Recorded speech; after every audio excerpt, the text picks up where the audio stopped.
Hello दोस्तों, मैं रामया चाकड़ आपके अपने इस YouTube चैनल पर स्वागत करता हूं। कक्षा 12वीं कृषि विज्ञान के इस वीडियो में हम चैप्टर फर्स्ट के अंतर्गत मृदा की परिभाषा, मृदा की विशेषता, मृदा के कार्य एवं मृदा एक प्राकृतिक पिंड है के बारे में विस्तृत अध्ययन करेंगे। यदि वीडियो पसंद आता है तो सब्सक्राइब, लाइक, कमेंट एवं शेयर करना ना भूलें। मृदा की परिभाषाएं। मृदा को अंग्रेजी में सोइल कहा जाता है। इस सोइल शब्द की उत्पत्ति लैटिन भाषा के सोलम शब्द से हुई है। कौन सी भाषा के? लैटिन भाषा के किस शब्द से? सोलम शब्द से हुई है, जिसका अर्थ है फर्श, अर्थात मृदा पृथ्वी की सबसे ऊपरी परत है। तात्पर्य यह है कि मृदा का अंग्रेजी शब्द सोइल है और सोइल है वो लैटिन भाषा के सोलम शब्द से मिलकर बना हुआ है। सोलम शब्द है, इसका अर्थ है फर्श, अर्थात है वो मृदा पृथ्वी का एक प्रकार से ऊपरी फर्श है। विभिन्न मृदा वैज्ञानिकों के द्वारा मृदा की परिभाषा दी गई। जोफे एवं मर्बट तथा बकमैन एवं ब्रेडी ने मृदा को परिभाषित करने का कार्य किया। यहाँ हम सबसे पहले जोफे एवं मर्बट के अनुसार है वो मृदा की परिभाषा जानते हैं। जोफे एवं मर्बट ने मृदा की परिभाषा इस प्रकार से दी। इनके अनुसार मृदा एक प्राकृतिक पिंड है जो प्राकृतिक पदार्थों पर प्राकृतिक बलों के प्रभाव से विकसित हुई है। प्राय भिन्न भिन्न गहराइयों के खनिज एवं कार्बनिक अवयवों के संय स्तर के अनुसार इसके भेद किए जा सकते हैं।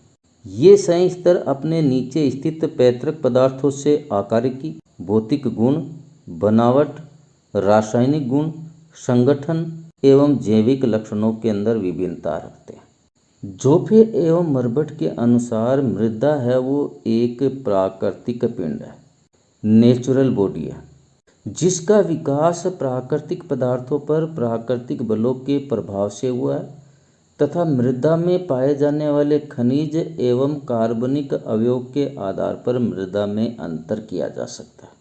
मृदा वैज्ञानिक बकमैन एवं ब्रेडी ने भी मृदा को परिभाषित करने का कार्य किया। बकमैन एवं ब्रेडी के अनुसार मृदा एक प्राकृतिक पिंड है जो विच्छेदित एवं अपक्षयित खनिज पदार्थों के सड़ने से बने विभिन्न पदार्थों के परिवर्तनशील मिश्रण से परिच्छेदिका के रूप में विकसित होता है। यह पृथ्वी को पतले आवरण के रूप में ढकती है तथा जल एवं वायु की उपयुक्त मात्रा के मिलने पर पौधों को यांत्रिक आधार पर जीविका प्रदान करती है। बकमैन एवं ब्रेडी के अनुसार भी मृदा एक प्राकृतिक पिंड है जो कार्बनिक एवं खनिज पदार्थों के सड़ने गलने से परतों के रूप में विकसित हुई है और पृथ्वी को एक आवरण के रूप में है वो ढकती है। आशा है आप मृदा की परिभाषा को आसानी से समझ गए होंगे। कमेंट बॉक्स में कमेंट करके अवश्य बताना। मृदा की विशेषताएं देखते हैं। मृदा की विशेषताओं की कड़ी के अंदर पहली विशेषता है मृदा एक प्राकृतिक पिंड अर्थात नेचुरल बॉडी है।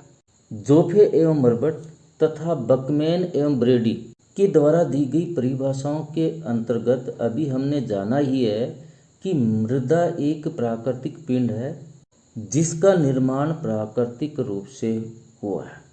तो मृदा की पहली विशेषता हुई कि मृदा है वो एक प्राकृतिक पिंड है। मृदा की विशेषताओं की कड़ी के अंदर दूसरी विशेषता देखें तो वो इस प्रकार से है।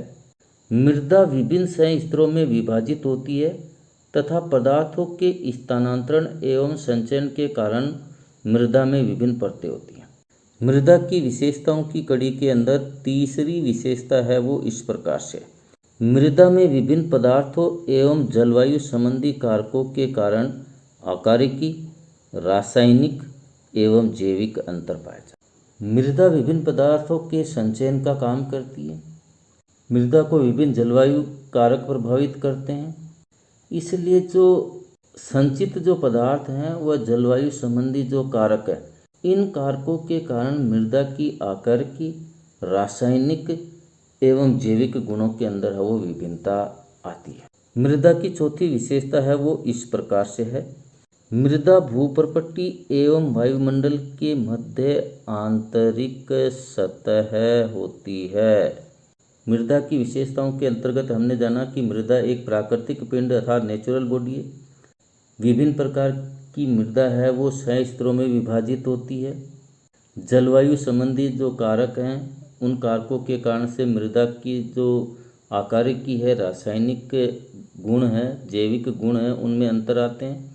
और मृदा है वो भूपर्पट्टी एवं वायुमंडल के मध्य है वो आंतरिक सतह का कार्य करती है।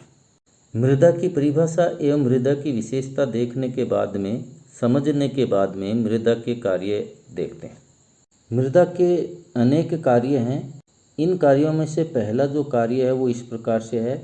मृदा पौधों की वृद्धि के लिए यांत्रिक आधार, जल, पोषक तत्व एवं जड़ों को ऑक्सीजन प्रदान करती है। पौधे की जड़ें मृदा के अंदर समाहित पोषक तत्व एवं जल को प्रकाश संश्लेषण की क्रिया के लिए प्राप्त करती है। पौधों की जड़ें मृदा के अंदर दबी होती हैं, जिससे है वो पौधे हैं उनको यांत्रिक आधार प्रदान होता है। साथ ही मृदा जड़ों को श्वसन क्रिया हेतु है वो ऑक्सीजन प्रदान करती है। मृदा का दूसरा कार्य जाने तो वह कार्य है वो इस प्रकार से है। मृदा सूर्य की उष्मा का भंडार करके उसे पौधों को प्रदान करती है। गर्मियों के दिनों के अंदर आपने देखा होगा कि सूर्य की उष्मा पाकर है वो अपनी मृदा है वो गर्म हो जाती है। तो मृदा सूर्य की उष्मा का भंडार करके उसको संचित करके पौधों को प्रदान करती है। मृदा का तीसरा कार्य है, मृदा प्राकृतिक साधन जैसे ऊर्जा, जल, गैसें एवं पोषक तत्वों का पुनर्चक्रण करती है। मृदा भूपर्पट्टी एवं वायुमंडल के मध्य एक आंतरिक सतह है और आंतरिक सतह होने की वजह से मृदा है वो ऊर्जा, जल, गैसें एवं पोषक तत्वों का पुनर्चक्रण का कार्य करती है। मृदा के कार्यों की कड़ी के अंदर चौथा कार्य है, यह इमारतों, सड़कों के निर्माण एवं निरर्थक पदार्थों को डालने के लिए स्थान उपलब्ध कराती है। भवनों एवं इमारतों का निर्माण, सड़कों का निर्माण, ये सारे कार्य मृदा पर ही किए जाते हैं। इसके अलावा घरों से, कारखानों से, अस्पतालों से निकलने वाला निरर्थक पदार्थ, वेस्ट मटेरियल को डालने के लिए मृदा है वो स्थान उपलब्ध कराती है। हम जो कचरा डालते हैं वो कचरा मृदा पर ही डालते हैं। तो मृदा इमारतों एवं सड़कों के निर्माण के लिए स्थान उपलब्ध कराती है। वेस्ट मटेरियल है, उस वेस्ट मटेरियल को डालने के लिए भी स्थान उपलब्ध कराती है। मृदा का पांचवा कार्य है, मृदा पादप एवं जंतुओं को रहने के लिए प्राकृतिक निवास स्थान उपलब्ध कराती है। हम वो मृदा पर ही रहते हैं, पेड़ पौधे हैं वो मृदा पर ही उगते हैं, वृद्धि करते हैं। तो मृदा है वो सजीवों को प्राकृतिक निवास स्थान प्रदान करती है। मृदा का छठा कार्य है, मृदा की ऊपरी सतह कृषि फसलों के उत्पादन में प्रयोग की जाती है। मृदा की जो ऊपरी जो सतह है, इस सतह पर हम वो अपन खेती करते हैं। गेहूं की सीजन के समय गेहूं की सीजन लेते हैं, बाजरे की सीजन के समय बाजरा बोते हैं। तो ये मृदा है वो कृषि फसलों के उत्पादन के अंदर प्रयोग होती है। ये मृदा के 6 प्रमुख कार्य हैं जिनको हमने है वो आसानी से जान लिया। मृदा एक प्राकृतिक पिंड अर्थात सोइल इज नेचुरल बॉडी। मृदा की परिभाषाओं के अंतर्गत हमने अभी जाना है कि मृदा एक प्राकृतिक पिंड है जिसका निर्माण प्राकृतिक पदार्थों पर प्राकृतिक बलों के प्रभाव से और कार्बनिक पदार्थों तथा खनिजों के सड़ने गलने से हुआ। मृदा में कुछ विशेष गुण पाए जाते हैं जो यह दर्शाते हैं कि मृदा एक प्राकृतिक पिंड है, नेचुरल बॉडी है। कुछ ऐसे महत्वपूर्ण बिंदु हैं, कुछ ऐसे महत्वपूर्ण तथ्य हैं जो मृदा को एक प्राकृतिक पिंड के रूप में परिभाषित करते हैं। इन बिंदुओं की कड़ी के अंदर पहली बिंदु है मृदा का स्वतंत्र अस्तित्व है। दूसरी जो बिंदु है वो ये है मृदा गहरी होती है और इसका पृष्ठ क्षेत्रफल होता है। मृदा गहरी होती है क्योंकि इसमें विभिन्न सह स्तर होते हैं और मृदा है इसका एक सरफेस एरिया होता है। तीसरी बिंदु है जो मृदा को एक प्राकृतिक पिंड के रूप में है वो सिद्ध करती है, वो यह है कि मृदा प्राकृतिक एवं खनिज पदार्थों का एक प्राकृतिक पिंड है। मृदा की परिभाषाओं में हमने जाना है कि मृदा का निर्माण है वो प्राकृतिक रूप से हुआ है, तो मृदा प्राकृतिक एवं खनिज पदार्थों का एक प्राकृतिक पिंड है। चौथी बिंदु देखें तो वह है मृदा एक जीवित पिंड है, क्योंकि जीवित पदार्थों के समान इसका निर्माण धीरे धीरे हुआ है। आपने पढ़ाई होगा पहले की कक्षाओं में कि हमारी ये जो पृथ्वी है पहले आग का धधकता हुआ गोला थी, धीरे धीरे है वो ये ठंडी हुई और ठंडी होने के बाद में है वो इसके ऊपर जीव वगैरह ये उत्पन्न हुए, जिसमें है वो काफ़ी समय लगा। तो मृदा एक प्राकृतिक पिंड है क्योंकि इसका निर्माण जीवित पदार्थों के समान धीरे धीरे हुआ। ये जो 4 बिंदु हैं, ये 4 बिंदु दर्शाती हैं कि मृदा है वो एक प्राकृतिक पिंड है। मृदा है इसका स्वतंत्र अस्तित्व है, मृदा गहरी है, इसका पृष्ठ क्षेत्रफल होता है, मृदा है इसका निर्माण है वो जीवित पदार्थों के समान हुआ है। मृदा अध्ययन अर्थात स्टडी ऑफ सॉइल। मृदा विज्ञान का अध्ययन 2 रूपों में किया जाता है। एक रूप है उसको कहा जाता है पेडोलॉजी और दूसरे रूप को कहा जाता है मृदा शास्त्र। पेडोलॉजी के अंदर मृदा को एक प्राकृतिक पिंड के रूप में मानते हुए मृदा के जन्म, निर्माण एवं वितरण से संबंधित अध्ययन, यानी मृदा विज्ञान की इस शाखा में मृदा के निर्माण और उसके वितरण से संबंधित है वो अध्ययन किया जाता है।